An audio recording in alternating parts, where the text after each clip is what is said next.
Fala contador, meu nome é Gabriel Assunção e você está no canal Investir e Viver, na playlist de contabilidade introdutória no tópico de DRE. E nessa aula eu queria trazer uma coisa que é um pouco fora, né, do padrão da disciplina, mas é uma dúvida que eu tive na hora que eu estava estudando essa disciplina pela primeira vez, que eu gostaria de já trazer esse comentário para vocês. É claro que isso iria aparecer mais para frente, mas eu já estou adiantando. Então a pergunta que eu faço é: dividendos na DRE, dividendos deveriam entrar na DRE? Qual que seria a lógica primária disso, né? Bom, se a DRE, para descobrir o lucro da empresa, faz um confronto entre receitas e despesas, caso eu queira colocar dividendo como sendo uma despesa, porque o dinheiro está saindo da empresa, então nesse caso ele seria uma despesa e reduziria o lucro. Então é disso que eu estou falando, tá? Então vamos debater isso. E a resposta que eu tenho para você é a seguinte: se você quiser uma resposta imediata, a resposta é não, dividendo não entra na DRE. Porém, tem uma discussão a ser feita aqui. Então a melhor resposta é depende do que você está falando. Se você estiver falando de uma coisa, a resposta é uma. Se você estiver falando de outra coisa, a resposta é outra. Vamos lá falar sobre isso. Então é o seguinte: quando a gente faz a DRE, a gente quer descobrir o lucro da empresa, certo? Baseado em tudo que a empresa ganhou e em tudo que a empresa perdeu para dar um lucro.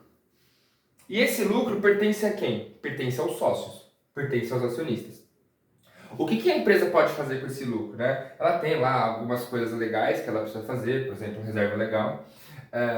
Mas ela, depois que ela fez as distribuições legais, o que ela vai fazer? Ou ela vai deixar o próprio negócio para reinvestir no negócio, aquela parcela, ou a empresa vai distribuir ao seu acionista na forma de proventos, né? Que pode ser um dividendo ou um juro sobre capital próprio. Aí depende do que a empresa está precisando fazer para fins tributários. Mas no momento em que a empresa tem o lucro, ela pode decidir manter dentro da empresa ou mandar para os sócios. Por quê? Porque esse dinheiro ele já pertence aos sócios, ele está morando dentro do patrimônio líquido. Independente da conta que esse dinheiro estiver morando, que esse saldo estiver morando, né? Porque eu já disse que não tem caixinhas de dinheiro no patrimônio líquido, o dinheiro está no caixa, ali são só valores residuais entre ativo e passivo. Aquilo lá pertence ao sócio. Então, assim, claro que tem questões burocráticas, mas o sócio pode escolher fazer o que ele bem entender com aquele dinheiro. Ele pode escolher manter na empresa ou tirar da empresa, né? Claro, respeitando algumas regras aí, principalmente da lei das SA.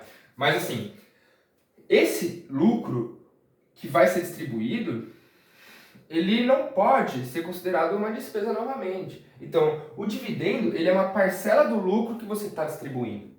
Isso se chama payout. A porcentagem do lucro que você distribui na forma de dividendos se chama payout.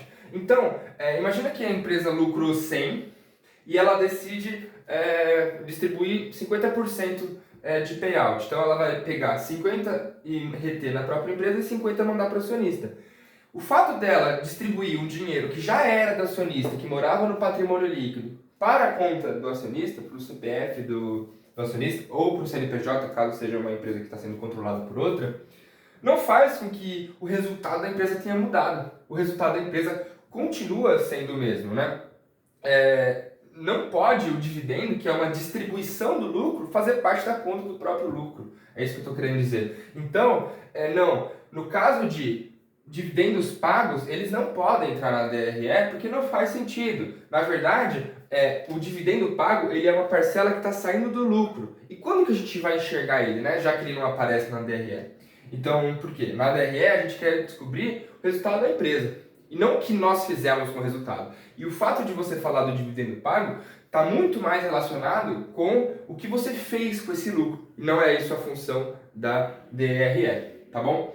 Então, onde mais vai aparecer isso? Na próxima demonstração contábil que a gente vai estudar nesse curso, que é a DMPL, aparece sim os dividendos. Então, através dali, você consegue ver o que aconteceu com aquele lucro. Por quê?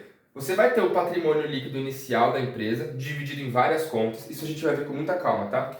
Depois, vai ter lá um aumento, uma redução de capital. Depois, na sequência, muito provavelmente já é o lucro acumulado, o lucro daquele exercício. Esse lucro aqui sai daqui e vai lá para a DMPL. E aí a gente vai começar a mexer ali na DMPL.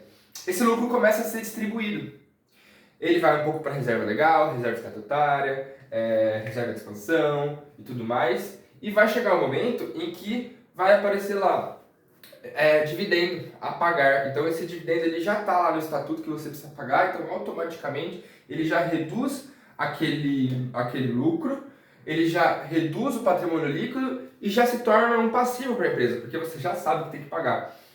Então lá na DMPL vai aparecer o pagamento do dividendo. Um outro lugar que também vai aparecer é a DFC. Na DFC a gente vai entender o dinheiro que está entrando e saindo da empresa, né? A gente vai ver mais para frente, no curso do próximo semestre, que ela é dividida em 3 etapas. Em uma dessas etapas, a gente tem o pagamento dos dividendos. Por quê? Porque a empresa ela precisou daquele capital dos sócios para sobreviver. Então, o fato de você devolver entra ali, e essa devolução na forma de dividendos a partir do lucro gera um efeito caixa, né? De fato, você tira dinheiro de dentro da empresa e manda para o acionista, então isso vai aparecer também na DFC. Ou seja, dividendos pagos não entram na DRE. Desculpa. Agora, dividendos recebidos é uma questão que vai entrar no tópico da P2. Por quê? No tópico da P2, a gente vai ver um pouquinho sobre investimentos, de uma maneira ainda superficial. Mas a gente já vai ter noção entre 2 métodos, método de custo e método de equivalência patrimonial. Isso aqui eu vou dar só uma pincelada, só para poder responder a pergunta, mas a gente vai estudar isso mais para frente ainda nesse curso. Existem 2 métodos para você avaliar o investimento, ou seja, o que seria um investimento na contabilidade? Seria uma participação que você tem em uma outra empresa. Então, dependendo da porcentagem que você tem de uma empresa ou da intenção que você tem com aquela empresa, você vai ser obrigado a vir para esse método ou para esse método. Vou passar rapidinho só para você ver se vai entrar ou não na DRE. No método de custo, você vai deixar no seu ativo o preço que você pagou por aquele investimento e não vai ter um reajuste para cima. A empresa pode lucrar, isso aqui não vai ter um reajuste para cima.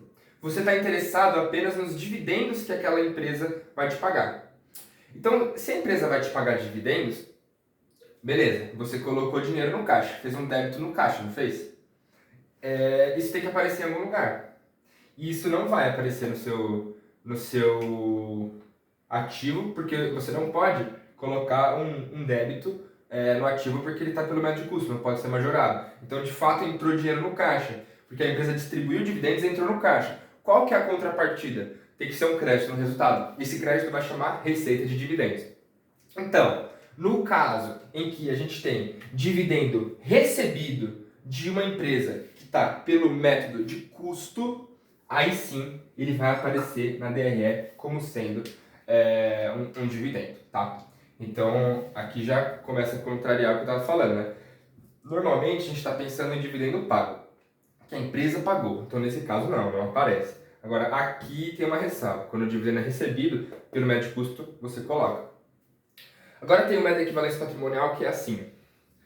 No momento em que a empresa que eu tenho lá investimento, ela reporta um lucro, automaticamente eu coloco a minha parcela desse lucro aqui. Então, por exemplo, imagina que eu tenho 10% da empresa e a empresa reporta um lucro de 1 milhão. Então, eu vou majorar o meu investimento aqui no meu ativo como sendo 1.000, como sendo 100 mil, 10%. Esse 100 mil, débito, vai ter uma contrapartida no resultado como sendo um resultado de equivalência patrimonial. Agora, nesse momento, teve pagamento de dividendo? Não teve. A empresa, ela não pagou. Eu só fiquei sabendo que ela lucrou e eu trouxe isso para dentro do meu balanço também. Agora, aonde que aparece o dividendo quando é esse tipo de empresa que está pelo método de equivalência patrimonial me pagar de fato dividendo? Porque eu já coloquei dentro do meu balanço o lucro que aquela empresa fez. Então, na hora que aquela empresa for distribuir o lucro, eu não posso pegar e colocar um valor novo, porque eu já coloquei a parcela que eu tinha de lucro na empresa dentro do meu balanço. Ou seja, no momento em que a empresa tiver que colocar dinheiro no seu caixa via débito e não pode entrar nada no seu resultado, tem que aparecer um crédito em algum lugar, não tem? Esse crédito vai estar no valor contábil daquele investimento. Então, resumindo, no método de custo, você recebe o dividendo no caixa, não muda nada no seu investimento e lá na conta de resultado tem uma receita de dividendos e, portanto, isso aparece na DRE. Já no método de equivalência patrimonial, o que acontece é o seguinte: você, no momento em que a empresa dá lucro, tem coisa no resultado, majora o seu ativo, e no momento em que a empresa paga o dividendo, você faz um crédito no seu ativo, diminuindo, e vai dividendo lá para o caixa. Ou seja, isso não aparece na DRE. Portanto, o único dividendo que aparece na DRE é o recebido pelo método de custo. Já os dividendos pagos e os dividendos recebidos pelo método de equivalência patrimonial não aparecem na DRE. Forte abraço e bons aportes!